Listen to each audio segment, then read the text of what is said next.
นี่ยำตรงนี่แม่นบ่นี่ยำคาลายจ้ะยำขาลายยำตรงลองเบิ่งเอาบ่พอแบ่งเป็น2โต๊ะเนาะทางบ่เตียงกับลูกๆพี่น้องไงก็บ่อยากจะสอทางทีมงานเอาล่ะเอาเด้อเอากินบัดนี้จวดๆมาแล้วเนี่ยกินแซ่บๆพี่น้องเอ้ยมากินลูกน้ำเต้ากินเธอกินตุบต่ำพี่น้องเอ้ยจะมันโอ้พ่อใหญ่กดระยอดเพิ่นกินไปได้นี่แล้วเป็นอะไรเจ้าน่ะได้กินข้าวเจ้าได้ถึกใจอยู่บ่นี่บอกจ้ะ1,825,000กะแล้วพุ่นละจังว่าการมันเบิดแล้วก็เบิดแล้วบาดนี้บ่มีกินบอกสิได้ค่อยเอ้าเมื่อวานมื้อชื่อยิงจบคือตอนนี้นั่นเงินเดือนแต่มันทันได้ปิดนั่นออกได้กินได้อยู่แต่ว่าเดือนหน้ามันเบิดแล้วก็บ่มีก็บ่เป็นหยังครับ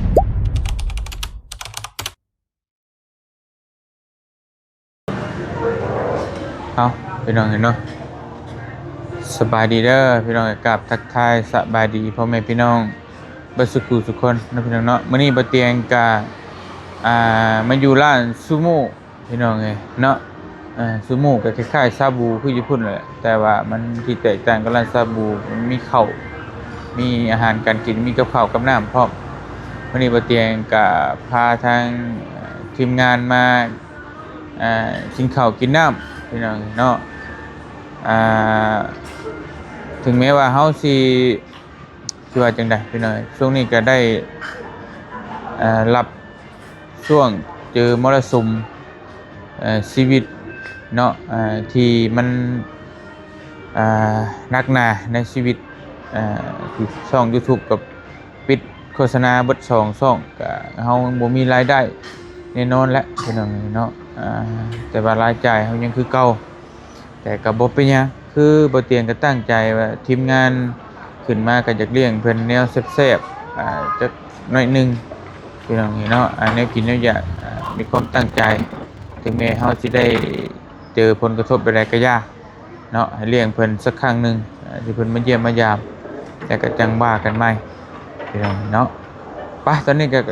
ทีมงานกำลังเริ่มสั่งอาหารสั่งกับข้าวกับน้ำพี่น้องให้เพิ่นกินอิ่มน้ำสำราญก็ไปนอนพักผ่อนมื้ออื่นก็พากันไปถวายกุฏิอยู่วัดป่ามหาวันอยู่บ้านเพิ่นสิมนครกระสอนพระวิหารแขวงสวรรณเขต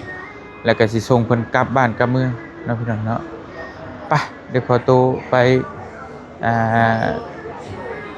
กินข้าวกินน้ำหมูน้ำคูก่อนพี่น้องเพิ่นกำลังสั่งกับข้าวอยู่สบายดีเด้อโดยสร้างเปาโกสารฟันให้เจ้าอันน่ะเก่งกะหรี่มีบ่เก่งกะหรี่เดี๋ยวเขาถามโดยมีพอสิสารฟันให้เปาโกมันมีอย่างนี้ใช่ทานเป็นแกงมีแต่ต้มแกงจืดเต้าหู้พัดผงกะหรี่มีบ่คือเคยคิดว่าเคยกินอยู่นะอันนี้มียังเสียเดี๋ยวนี่บอกโกเลือกเลยเจ้านี่ให้กินกับข้าวเจ้า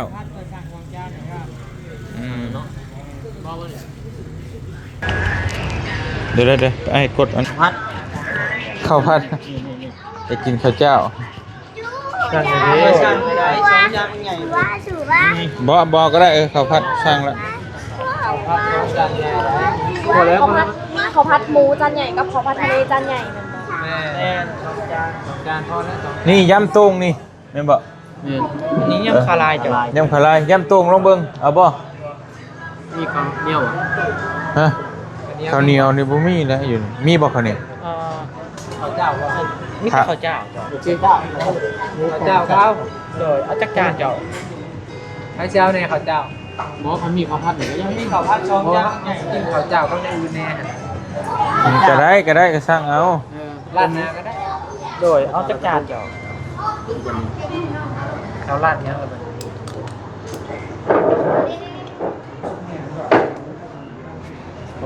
เลยสั่งเลยพี่น้องนี่ครับกินด้วยนะผัดกะเพราเด้ผัดกะเพราฮะกะเพราร้านนาโดยผัดกะเพรานะเจ้าซีโดยคุณนั่นได้บ่เอาหยังเป็นจานใหญ่จานน้อยน้อยโดยสั่งเลยแต่สั่งแล้วที่พอสองคนนะ2 คนกินมันกินน้ำได้หมดเลยกับผัดจานบักใหญ่อันนี้สั่งเลยอันนี้ใหญ่ผัดขี้เมาเนาะผัดกะเพราผัดกะเพราบ่มีอะไรผัดกะเพรามีขี้เมาขี้เหล้าบ่ว่ามีหลังขี้เหล้าเลยบ่ขี้เมายังนอนแห้งเลยอย่าเจอคืนเนาะได้หรอสิคืนนี้ผัดกะเพราคือบ่มีน่ะนี่ไม่ยังนี่ครับเป็นมีจะเป็นพวกผัดกะหล่ำน้ำปลาผัด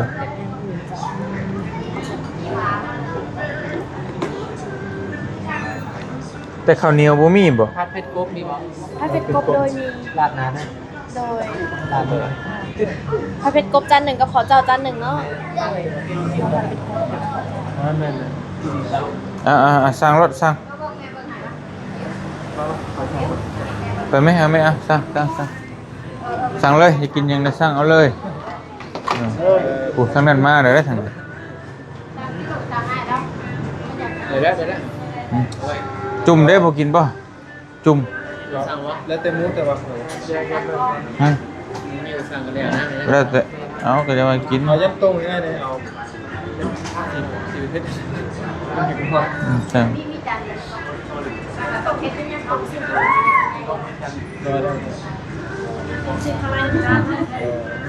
เป็นกินสั่งมาแต่ว่านั่งนอกพี่น้องเพราะว่าอยู่ในมันเต็มเนาะอาหารที่เราเคยกินนั่นแหละตอนย้ายเนาะแม่นฮะ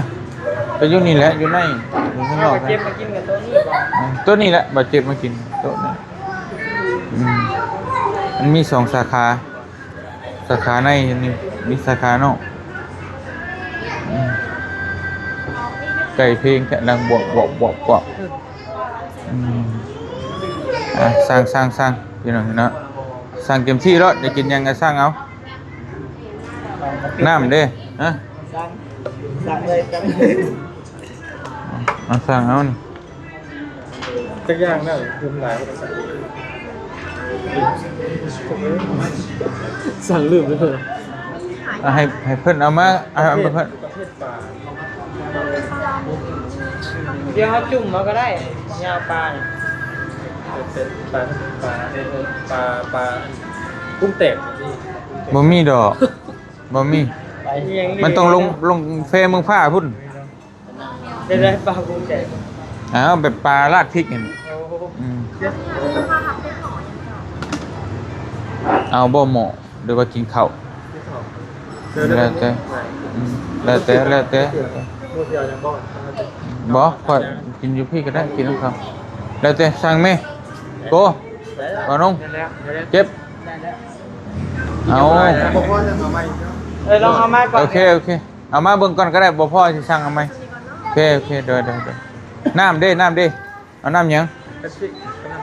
ฮะโอเคเป๊ปซี่กับน้ำเปล่าน้ำก้อนมาละ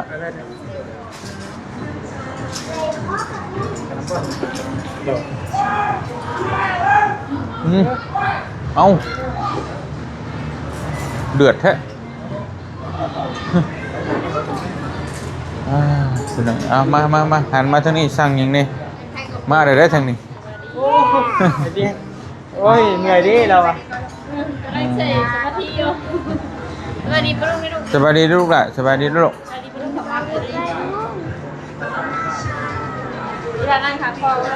ไปนั่งน้ำพอบ่ลูกไปนั่งพอปั๊มนั่งโต๊ะนั่งได้3 คนปะลูกปะนั่งข้ามหัวเบิ่งมันนั่งได้3 คนได้ลูกไอ้เนี่ยไปนั่งกันคนนี้ตักกินก็ไปนั่งถามได้นั่งถามพ่อลูกเราตักกันได้ยัง จะมีพลัง เดี๋ยวเอาเจนี่ไปนั่งกับเพิ่นก็ได้เป็นยังอ่ะเดี๋ยวพากินข้าวกินน้ำก่อนพี่น้องจะได้จังหน่อยเนาะเพลงนั่นแหละหมวบดูจะสิได้หรือบ่ได้ต่ำเลยพี่น้องเนาะมาเอาน้ำใสต้มยำกับน้ำใส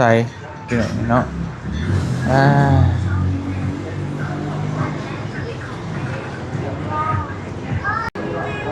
พี่น้องเนาะตอนนี้ก็มาโต๊ะพอแบ่งเป็น2โต๊ะเนาะทางบ่เตียงกับลูกๆพี่น้องก็บ่อยากจะสอทางทีมงานสบายดีเด้อ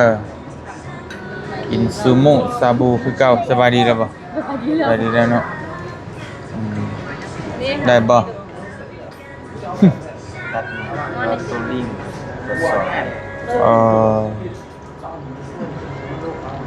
เนาะอะไรเบิดไปน้องเลยมีแต่แนวยักแต่แนวยักจะลิงบ่ได้ก็ขามมาซุยได้ก็เอาตัวนั้นก่อนซุยแล้วก็ซุยก่อนตื่นแต่มันตรวจสอบไปลิงมันได้อยู่แต่ว่าต้องใช้เวลา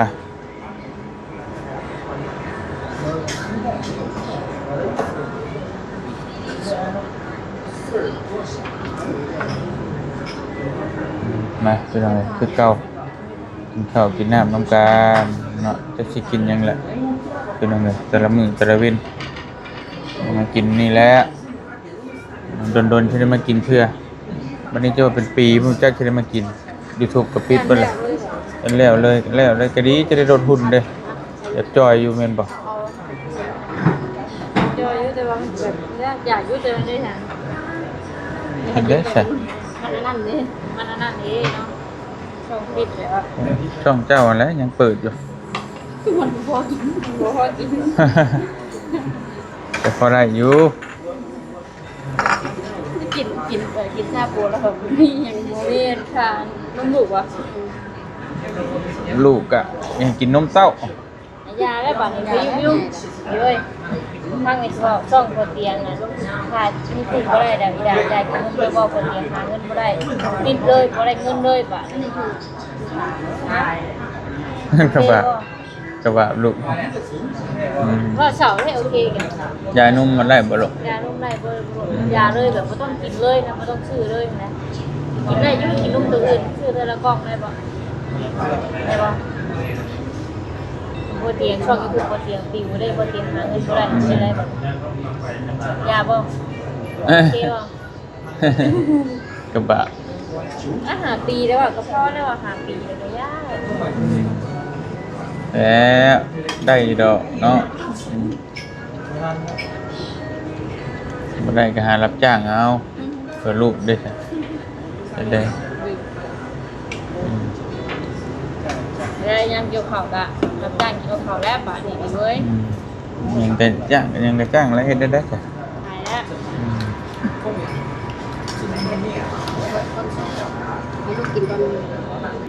นี่นี่แม่เพชรงานนี้อันนี้ นี่แหละนี่แหละเจียงใช่เจนใช่ป่ะเอาดูเอาดูเอาแซ่บบ่เอาบ่เป็นยังดอก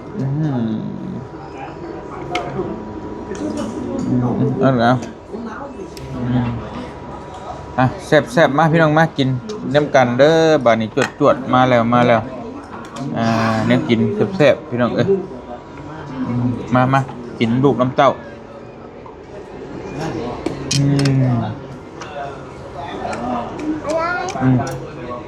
มาเก็บไข่มาเลย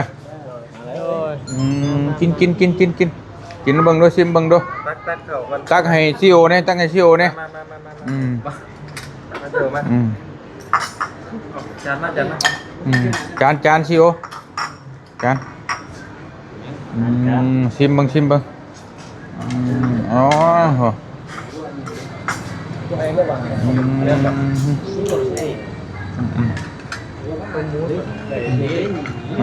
มา ที่ท่านี้ก็มีอยู่ไปให้ข้าวเจ้า ข้าวผัดหมูเซลมอนก็แม่นบ่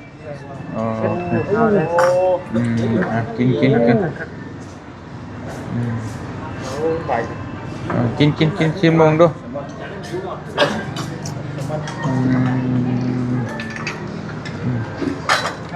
กิน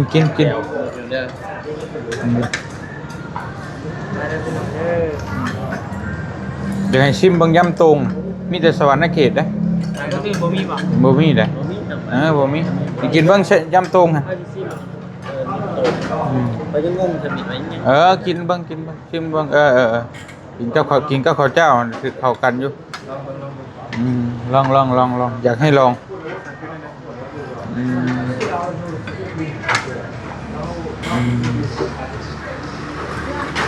ใช่บ่กินในลายเด้อแซ่บอร่อยพี่น้องนี่กิน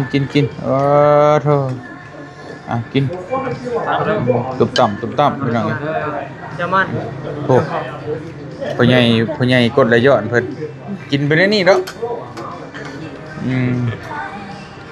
งั้นแนวมันสินั่นบ่ยาวตักอยู่หั่นแนวมันสิดีหั่นกินจะกินไปนี่ทุกมื้อแล้วบ่เกินเดือนนึงเช้าเอาไปเจ็บมาตั้งนะต้มเกลือเนาะ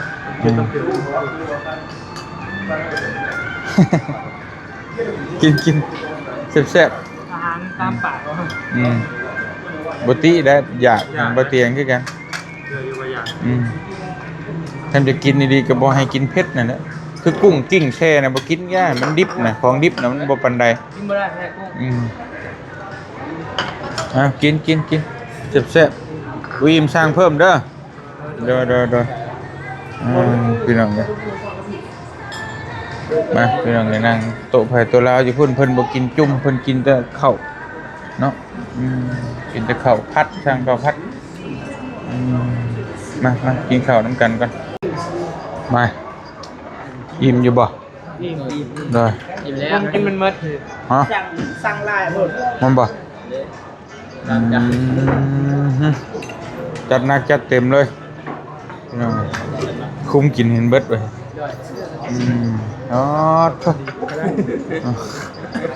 เอาไหม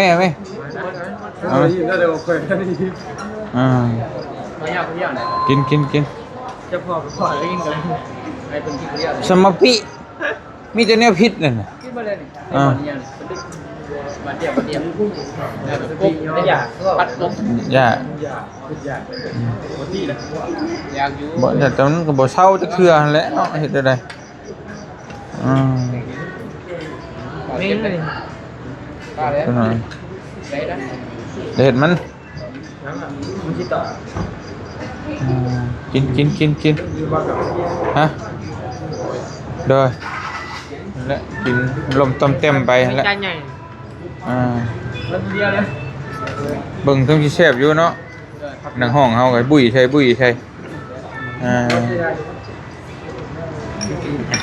เป็นอะไรเจ้าน่ะ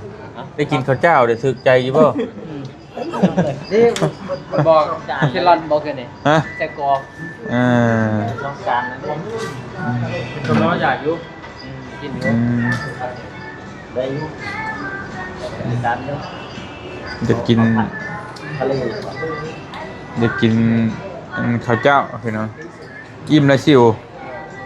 อิ่มไว้แท้หนุ่มมืออีกเลยจนให้อีนี่ซึ้งน้ำใจ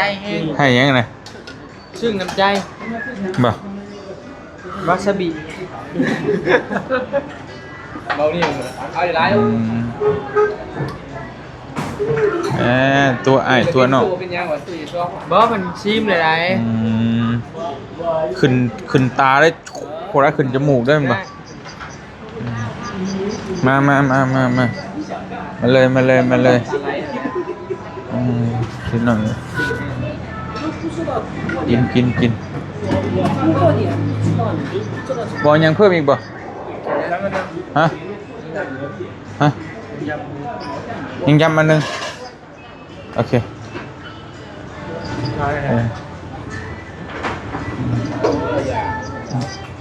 เดี๋ยวอันเพิ่นกินอิ่มเต็มก่อนจังคิดเงินพี่น้องเนาะ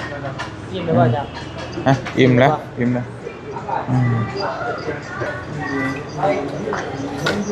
ไป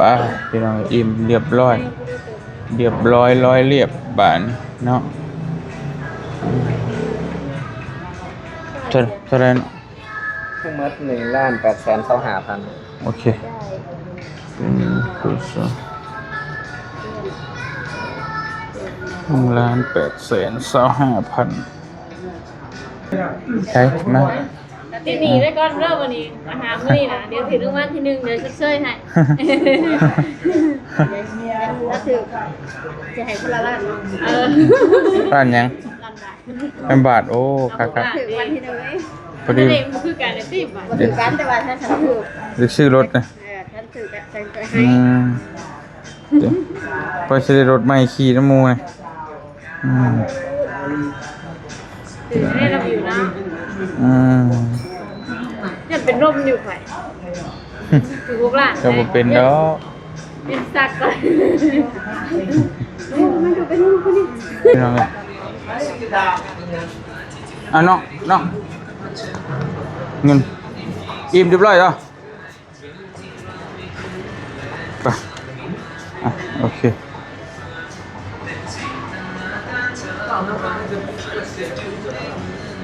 ไปน้องเลย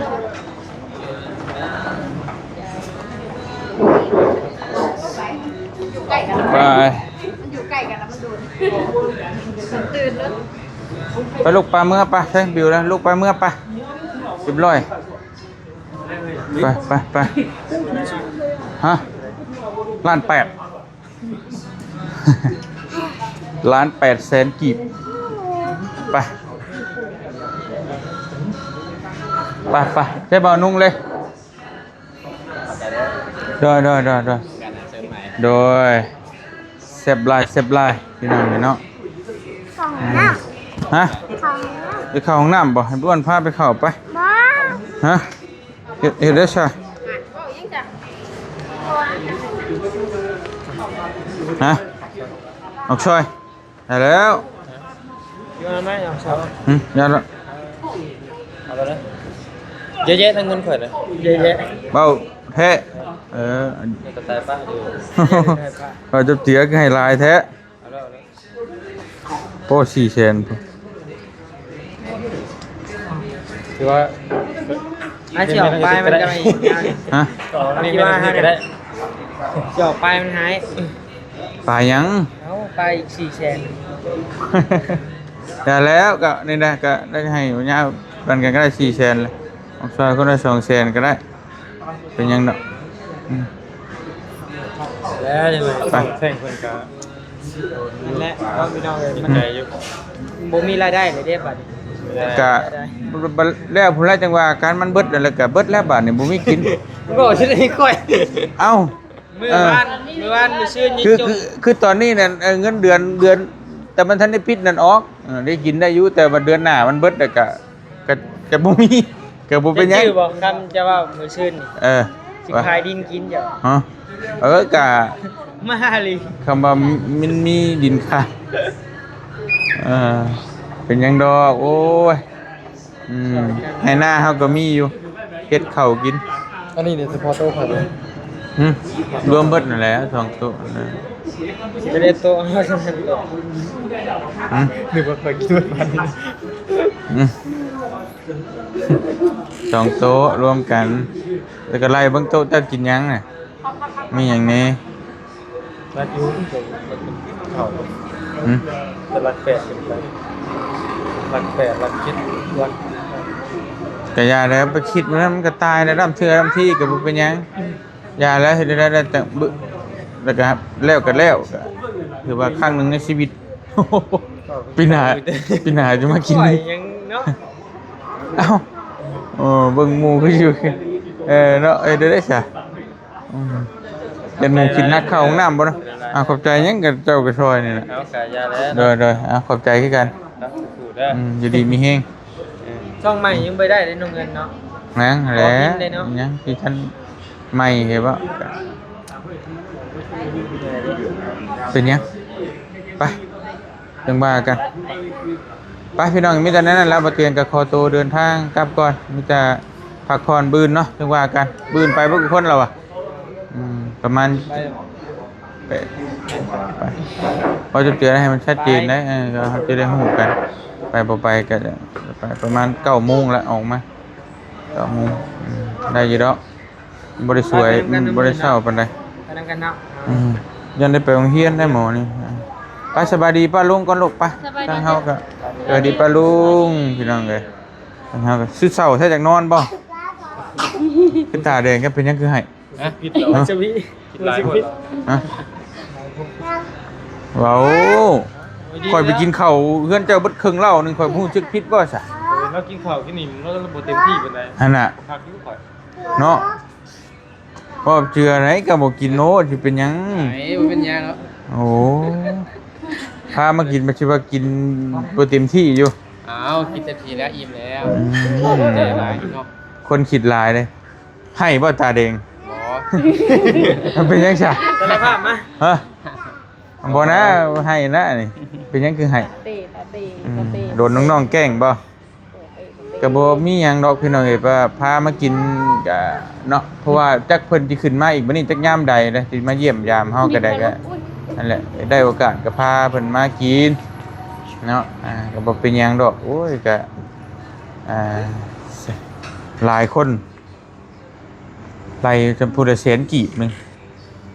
ก็ซ้ำให้กินข้าวทั่วไป ติ๊ง เนาะแล้วก็หาใหม่เงินน่ะอย่างพี่น้องเนาะในท้องยังเปยอยู่กินข้าวบ่อิ่มยันเพลงโอ้ นี่ข้าวผัดจานใหญ่ช้อนจาน ดีพอดีเดียวไป แต่พอจะตกใจไปไว้เด้อแต่ต้องหูแล้วกินลายเนาะข้าวผัดจานใหญ่ช้อนจานอาลีได้ยำโต่งกับเพิ่นมีแต่พี่เจ้าบ่ได้กินบ่ล่ะ มาลงบนเดียวป่ะ มีแต่น้องเดียว แค่กินน้ำกัน กินกันใช่รู้สึกว่ากินหลายก็มูไปใช่เดินทางกลับก่อนอยู่ดีมีแห้งเบิร์ดสกูทุกคนพี่น้องให้พักผ่อนบืนไปวัดน้ำกันไปทอดผับอนาบมไปถวายกุฏิ